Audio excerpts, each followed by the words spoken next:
Sir ಇವತ್ತಿನ ದಿವಸ ಅವರು 8 ದಿವಸ ಇನ್ನು ಪೊಲೀಸ್ ಕಸ್ಟಡಿ ತೊಗೊಂಡಿದ್ರು, CID ಇನ್ನು ಇನ್ವೆಸ್ಟಿಗೇಷನ್ ತೊಗೊಂಡಿದ್ರು. ಆ ಇನ್ವೆಸ್ಟಿಗೇಷನ್ ಇವತ್ತಿಗೆ ಅವ್ರು ಕಂಪ್ಲೀಟ್ ಆಯಿತು.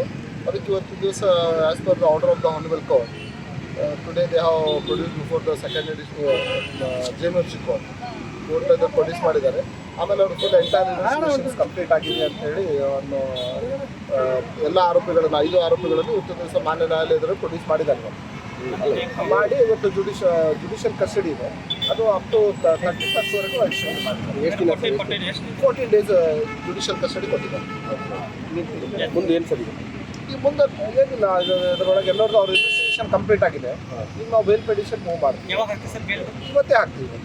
ಇವತ್ತು 5 ಇನ್ನ ಬೇರೆ ಇನ್ನ 2 ಆರೋಪಿಗಳು ಏನಿದ್ರು ಅವ್ರ ಆರೋಪಿದ ಆಂಟಿಸೆಪ್ಟಿವ್ ಬೇಲ್ ಅಲ್ವಾ ಹಾಕ್ತೀವಿ. ಈಗ ಬೇಲ್ ಹಾಕಿದ ತಕ್ಷಣ ಎಷ್ಟು ವಾದ ಮಾಡೋದು ಬರ್ತದೆ ಸರ್? ಇಲ್ಲ, ಅದು ಕೋರ್ಟ್ ಮೇಲೆ ಡಿಪೆಂಡ್.